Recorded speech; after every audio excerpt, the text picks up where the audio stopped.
welcome to all of you, and today we will discuss about the polymer and polymerization. So first of all, it is very beneficial for engineering chemistry student. So first of all, we will discuss about the polymer and what is the meaning of this word. So polymer जो word है वो एक Greek word है, और इसमें जो Greek word जो है उसका मीनिंग है polus plus meros. Polus means many, meros means small unit, और वी कैन से मोनोमर. तो मोनोमर या छोटी छोटी सी यूनिट, जब बहुत सारी छोटी छोटी सी यूनिट जब ज्वाइन हो जाती हैं और ज्वाइन होकर के एक लार्ज मॉलिक्यूल का फॉर्मेशन करते हैं, उसको हम बोलते हैं पॉलीमर, और इस फिनोमिना को हम बोलते हैं पॉलीमराइजेशन. अब इसमें हम यहाँ पर सबसे पहले मोनोमर को समझेंगे कि मोनोमर क्या है और उसमें हम किस तरीके से पॉलीमराइज इसको हम करते हैं. तो स्मॉल यूनिट को हमको समझना सबसे पहले. तो स्मॉल यूनिट में हमने यहाँ पर एक एग्जाम्पल दिया है इथीन का. इथीन जो है उसका फॉर्मूला है CH2 double bond CH2. This is ethene. अब इथीन में यहाँ पर बहुत सारे मॉलिक्यूल हमको लेना है, तो उन मॉलिक्यूल को हम इंडिकेट कर रहे हैं N से. N मीन्स मैनी और इथीन मीन्स मोनोमर या स्मॉल यूनिट. तो जो हमारा यहाँ पर जो इसका टर्म्स है उसी को हमने एक एग्जाम्पल से समझा है. मैनी को इंडिकेट किया है हमने N से, और स्मॉल यूनिट या मोनोमर जो है उसको हमने इंडिकेट किया हुआ है यहाँ पर एक छोटा सा मॉलिक्यूल लिया है जिसका नाम है ethene. The formula of ethene is CH2 double bond CH2. After polymerisation इसमें सिर्फ जो चेंजेस होते हैं वो सिर्फ इतने होते हैं कि जो double bond has one sigma bond and one pi bond. और पाई बॉन्ड जो होता है वो बहुत वीक होता है, इजीली ब्रेक डाउन होता है. तो जैसे ही एक बॉन्ड का ब्रेक होता है, इसमें से दो इलेक्ट्रॉन्स जो है वो फ्री होते हैं. जब दो इलेक्ट्रॉन्स फ्री होंगे तो दो रिएक्टिव साइड्स इसमें जनरेट होगी, और ये रिएक्टिव साइड्स ही हमारे नेक्स्ट मॉलिक्यूल के साथ ज्वाइन होने के लिए अवेलेबल है. और उसके बाद ही जब ये दो जगह से एक बड़ा सा चेन का फॉर्मेशन कर लेते हैं, एक लार्ज मॉलिक्यूल का फॉर्मेशन करते हैं, तो उसको हमने बोला हुआ है पॉलीथीन. तो पॉलीथीन वर्ड या पॉलीमर वर्ड जो है उसमें हम ये बोल सकते हैं, उसको हम डिफाइन करने के लिए जो डेफिनेशन है वो हम डेफिनेशन इस तरीके से बोल सकते हैं मैनी मोनोमर या मैनी स्मॉल यूनिट. इसको यहाँ पर इसके डेफिनेशन जो है उसको हम समझते हैं many monomer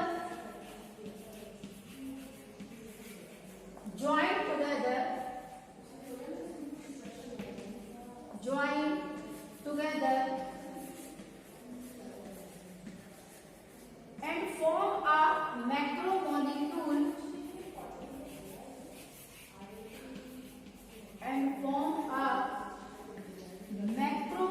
or we can say large molecule.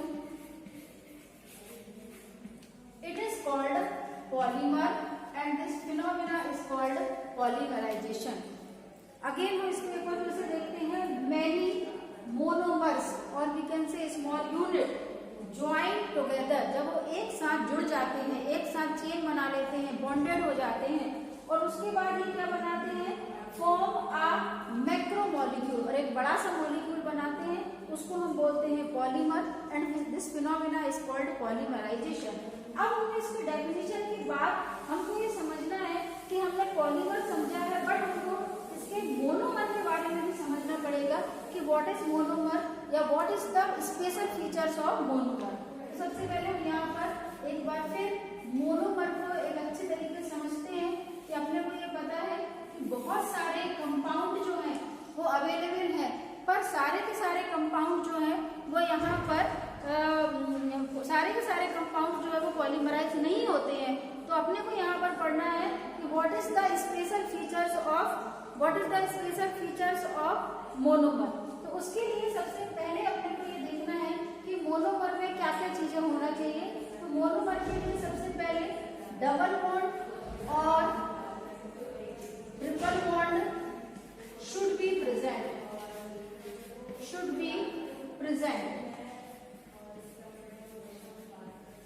First thing is monomer में क्या क्या होना चाहिए, डबल बॉन्ड और triple bond should be present, तभी वो पॉलीमराइज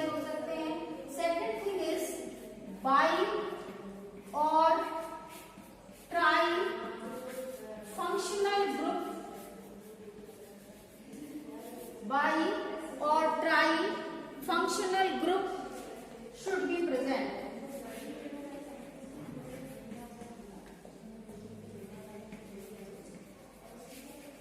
Should be present. ये दो चीजों का होना बहुत जरूरी है, तभी जाकर के वो मोनोमर कहलाएंगे। उसमें या तो डबल बॉन्ड होना चाहिए किसी भी कंपाउंड में या ट्रिपल बॉन्ड होना चाहिए। तो या तो डबल बॉन्ड है या ट्रिपल बॉन्ड प्रेजेंट है, तो वैसे ही कंपाउंड्स जो है वो पॉलीमराइज होते हैं। सेकंड थिंग, यदि डबल बॉन्ड या ट्रिपल बॉन्ड उसमें प्रेजेंट नहीं है तो उसमें क्या होना चाहिए, कम से कम दो फंक्शनल ग्रुप की प्रेजेंस होना जरूरी है, तभी जाकर के वो पॉलीमराइज होंगे। तो ये दो चीजें हैं जिनके कारण ही वो मोनोमर कहलाएंगे। यदि ये दोनों कैरेक्टर में से कोई भी एक कैरेक्टर यदि किसी कंपाउंड में प्रेजेंट नहीं है तो वो कभी भी पॉलीमराइज नहीं होंगे। तो ये मेन जो चीजें हैं वो हम यहाँ पर समझना चाहिए, तभी जाकर के वो मोनोमर कहलाएंगे। अब इसमें एक एग्जाम्पल लेकर के हम इसमें पॉलीमराइजेशन को समझते हैं कि किस तरीके से ये पॉलीमराइज होंगे। तो सबसे पहले यदि हम फर्स्ट कंडीशन को देखते हैं कि डबल बॉन्ड और triple bond should be present, तो कोई भी एक एग्जाम्पल ले सकते हैं। जैसे मान लीजिए हमने ले लिया विनाइल क्लोराइड, तो vinyl chloride it is a monomer. अब the formula of vinyl chloride is CH2 double bond CH Cl। This is vinyl chloride, it is act as a monomer. This is vinyl chloride, it is act as a monomer. अब इसमें हम जब polymerase करते हैं तो हमको एक ही चीज दिख रही है कि इसमें डबल बॉन्ड प्रेजेंट है, मतलब it is act as a monomer. अब इसमें क्या होगा, जब ये मोनोमर में डबल बॉन्ड जब ब्रेक होता है तो ध्यान रखिएगा कि हमेशा पाई बॉन्ड जो है वही ब्रेक होगा।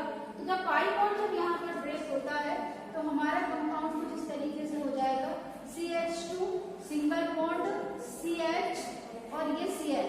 सिर्फ डबल बॉन्ड बस ब्रेक हुआ है और अपने को ये पता है कि जब एक बॉन्ड ब्रेक होता है तो दो इलेक्ट्रॉन्स फ्री होते हैं।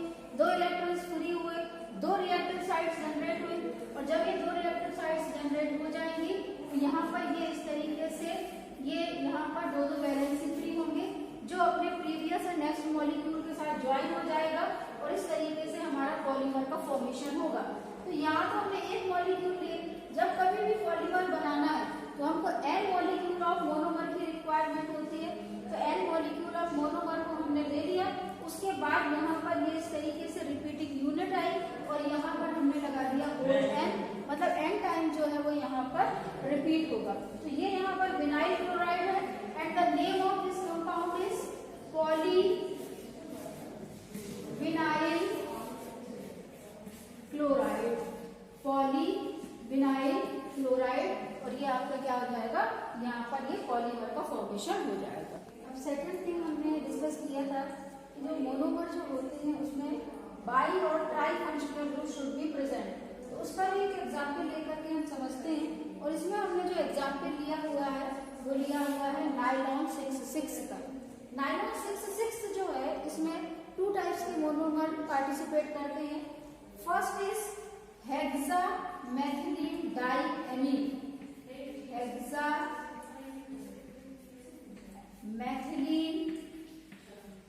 Diamine, and second monomer is adipic acid. Adipic acid.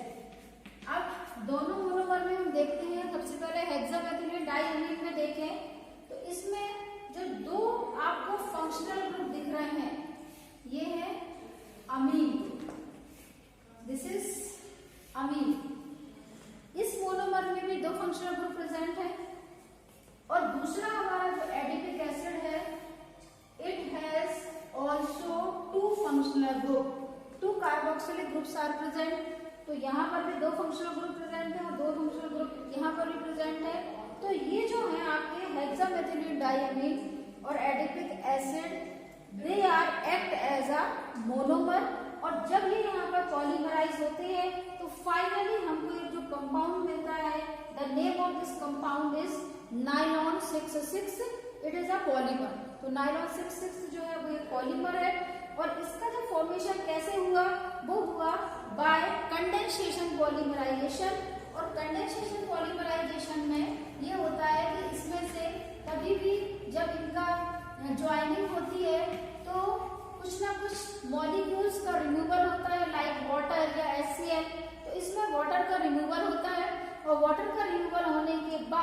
ये फाइनल प्रोडक्ट जो है वो हमको मिलता है। The name of this compound is nylon 66। इसका जो डिटेल है वो जब हम फाइबर कैटेगरी पढ़ेंगे तब हम इसमें पूरा अच्छे से डिटेल जो है वो हम समझाएंगे, पर सिर्फ अभी तो हम इंट्रोडक्शन पढ़ रहे हैं। इंट्रोडक्शन में हमको सिर्फ आपको ये बताना था कि इसमें दो प्रकार के कैरेक्टर्स जो है मोनोमर के अंदर होने चाहिए, या तो डबल बॉन्ड और ट्रिपल बॉन्ड प्रेजेंट होना चाहिए। Second thing is bi functional group या tri functional group should be present.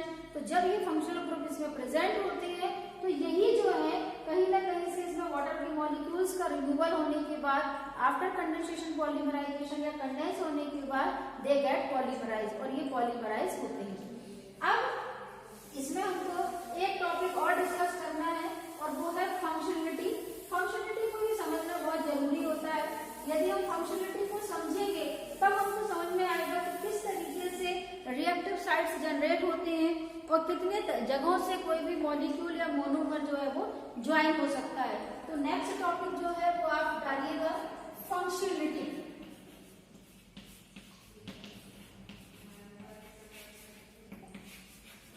Functionality, अब फंक्शनलिटी का मतलब जो है अगर तो सिंपल लैंग्वेज में देखें तो फंक्शनलिटी मतलब होता है रिएक्टिव साइट्स, रिएक्टिव साइट्स, और we can say bonding sites, bonding sites मतलब कितनी साइड से कितनी जगह से कोई भी मोनोमर बॉन्ड बना सकता है, उसके बेस पे उसकी फंक्शनलिटी जो है वो डिसाइड होती है कि वो बाई फंक्शनल है या ट्राई फंक्शनल है या टेट्रा फंक्शनल है। इस तरीके से यहाँ पर होता है। तो इसमें जो है हम छोटे छोटे से एग्जाम्पल्स लेकर के इनकी फंक्शनलिटी को समझेंगे। तो पहले अपने को ये दिमाग में रखना है कि फंक्शनलिटी मीन्स रिएक्टिव साइट्स और we can say bonding sites, यानी कितनी जगह से वो बॉन्ड फॉर्मेशन कर सकता है। तो सबसे पहला जो इसमें है, इसमें एक एग्जाम्पल हम लेते हैं बाई फंक्शनलिटी के लिए। तो सबसे फर्स्ट डिस्कशन हम जो कर रहे हैं वो कर रहे हैं बाई फंक्शनल ग्रुप का, कि कौन कौन से ऐसे जो होते हैं जिनमें बाई फंक्शनल ग्रुप प्रेजेंट होता है। तो बाई फंक्शनलिटी के लिए जो है वो हम अगर समझते हैं तो इसका बहुत अच्छा एग्जाम्पल है इथीन। इथीन जो होता है it is bi functional compound. तो बाई फंक्शनल कंपाउंड में 2 रिएक्टिव साइट्स इसमें जनरेट होती है। तो इथीन जो है इसमें पहले भी हमने प्रीवियस लेक्चर में डिस्कस किया था कि यहाँ पर ये जो है ये सिग्मा बॉन्ड है और एक जो है उसमें पाई बॉन्ड होता है। पाई बॉन्ड इजीली ब्रेक होता है। जब ये इजीली ब्रेक होता है तो 2 इलेक्ट्रॉन्स आर फ्री। अब जब 2 इलेक्ट्रॉन्स जब फ्री हो जाएंगे तो ये इसमें इस तरीके से कन्वर्ट हो जाएगा CH2 single bond CH2। 2 electrons जो है वो यहाँ पर फ्री हो जाएंगे, 2 रिएक्टिव साइट जनरेट हो जाएगा और ये फिर अपने प्रीवियस एंड नेक्स्ट मॉलिक्यूल के साथ ज्वाइन होने के लिए अवेलेबल है। इस वजह से इस कंपाउंड को हम बोलते हैं, या इथीन हम ये बोल सकते हैं कि इथीन है बाई फंक्शनलिटी, मतलब इसके पास 2 जो है फंक्शनलिटी होती है, 2 रिएक्टिव साइट्स जो है वो ये जनरेट कर सकता है। तो ये हमने एग्जाम्पल ले लिया है बाई फंक्शनलिटी का। फिर हम उसके बाद दूसरा एक और एग्जाम्पल लेंगे जो बहुत इंपॉर्टेंट है, वो है ट्राई फंक्शनलिटी का। तो ट्राई फंक्शनलिटी जो है ये जरूर एग्जाम में आता है। ट्राई फंक्शनलिटी के बारे में पूछते हैं वो कि इसमें ट्राई फंक्शनलिटी है या कितना फंक्शनलिटी है, इस टाइप से एग्जाम्पल लेकर के समझाते हैं। तो ट्राई फंक्शनलिटी का बहुत अच्छा एग्जाम्पल है फिनॉल। और जो एग्जाम में क्वेश्चन पूछते हैं इस तरीके से पूछते हैं कि फिनॉल जो होता है उसकी कितनी फंक्शनलिटी होती है। तो ये हमारा फॉर्मूला जो है ये यहाँ पर स्ट्रक्चर बना हुआ है, this is phenol and the formula of phenol is C6H5OH। अब यहाँ पर जो कॉर्नर है ये सारे जो कॉर्नर 6 कॉर्नर जो दिख रहे हैं वो किसको इंडिकेट करते हैं, वो यहाँ पर कार्बन को। और चूंकि रिंग बनी हुई है मतलब यहाँ पर इस कार्बन के साथ क्या लगा हुआ है, एक हाइड्रोजन। तो जितने भी कॉर्नर आपको दिखाई दे रहे हैं सभी कॉर्नर पर ये अपने को ये अंडरस्टूड होता है कि एक एक कार्बन और उसके साथ एक एक हाइड्रोजन ये हमारे हमेशा जो है वो इस पर लगा हुआ है। अब आपको क्वेश्चन पूछा जा सकता है कि फिनॉल की फंक्शनलिटी बताइए। तो फिनॉल की जो फंक्शनलिटी अगर आपसे कोई क्वेश्चन करता है तो answer is it is try functional compound. It is try functional compound. अब ये ट्राई फंक्शनल कैसे होता है, किस तरीके से होता है, इसको समझना पड़ेगा अपने को। तो जो फिनॉल जो होता है it is ortho and para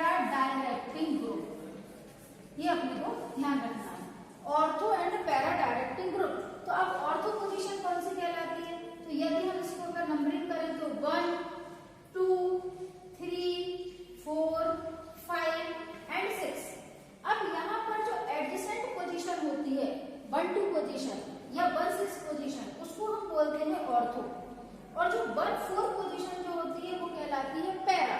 तो यहाँ पर जो फिनॉल जो होता है it is ortho and para directive group, मतलब जो इसमें रिएक्टिव साइड जनरेट होंगी वो जनरेट होंगी ऑर्थो पोजीशन, और दूसरा यहाँ पर जो जनरेट होगी वो होगी पैरा पोजीशन पे।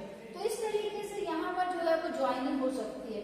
तो यदि अपन ने जैसे मान लीजिए आप लोगों ने देखा होगा प्रीवियस क्लासेस में कि यदि हम मान लीजिए Br की या ब्रोमीन की रिएक्शन फिनॉल से करवाते हैं तो ट्राईब्रोमोफिनॉल का फॉर्मेशन होता है। तो ट्राईब्रोमोफिनॉल का जब फॉर्मेशन होगा तो देखिएगा हमारा जो कंपाउंड बनता है वो कुछ इस तरीके से बनेगा कि यहाँ पर जो OH ग्रुप है ये तो एज इट इज रहने वाला है। अब यहाँ पर हाइड्रोजन रिप्लेस होगा, तो 1 hydrogen from here from here from here, यानी टोटल 3 हाइड्रोजन आर रिमूव। अब तीनों हाइड्रोजन जब रिमूव हो जाएंगे तो उनकी जगह पर 3 ब्रोमो जो है वो ज्वाइन हो जाएंगे। तो जब ब्रोमीन ज्वाइन होंगे तो यहाँ पर आ जाएगा H की जगह पर Br, H की जगह पर Br, और तीसरा वाला जो रहेगा वो आ जाएगा Br। तो दिस इज ट्राईब्रोमोफिनॉल, दिस इज ट्राईब्रोमोफिनॉल। और जो ट्राईब्रोमोफिनॉल है और H जो है यहाँ से 3H निकले हैं तो 3Br जो है 3HBr जो है वो यहाँ से रिमूव हो जाएंगे। तो ट्राईब्रोमोफिनॉल जो है इसमें आपने देखा कि 3 रिएक्टिव साइट्स जो है वो इसमें जनरेट होती हैं, यहाँ पर एक्टिव होती हैं, और यहीं पर ही जो है वो ज्वाइनिंग हो सकती है। तो जब ये 3 यहाँ पर जब ज्वाइनिंग और ये जब ज्वाइनिंग होता है तो इससे क्या होता है स्ट्रेट चेन का फॉर्मेशन भी होता है, प्लस यहाँ पर एक network like structure cross linking का भी फॉर्मेशन होता है। तो फिनॉल से जब बेकेलाइट बनाना सीखेंगे हम उसमें बताएंगे कि स्ट्रेट चेन का फॉर्मेशन कैसे होता है, और प्लस इसमें जब यहाँ पर ये साइड वाइज लिंकिंग भी होती है, क्रॉस लिंकिंग भी होती है, तब ये नेटवर्क लाइक स्ट्रक्चर या क्रॉस लिंक पॉलीमर का फॉर्मेशन बनाता है। तो अपने को ये ध्यान रखना है कि phenol has try functionality, try functional है, उसमें 3 रिएक्टिव साइट्स जनरेट होती हैं, क्योंकि ये जो है वो ortho and para directive group होता है। तो 2 इसमें ऑर्थो पोजीशन दिखाई दे रही है और 1 इसमें पैरा पोजीशन दिखाई दे रही है। तो दोनों ऑर्थो पे और 1 पैरा पर ये कोई भी कंपाउंड जो है वो आकर के जुड़ सकता है और ये बॉन्ड का फॉर्मेशन बना सकता है। तो इस तरीके से ट्राई फंक्शनलिटी जो है फिनॉल की होती है, ये अपने को समझना। और लास्ट में जो है वो है हमारा टेट्रा फंक्शनलिटी। तो तीसरी चीज और हम समझ लेते हैं टेट्रा फंक्शनलिटी। तो टेट्रा फंक्शनलिटी का एग्जाम्पल जो है वो है एसिटिलीन। तो टेट्रा फंक्शनलिटी के लिए आप एग्जाम्पल लिखिएगा एसिटिलीन, और द फॉर्मूला ऑफ एसिटिलीन और ethyne you can say, ethyne का फॉर्मूला होता है CH triple bond CH, this is ethyne, this is ethyne. It has triple bond, 1 is sigma bond and 2 are pi bond, है ना। 2 इसमें pi bond होते हैं।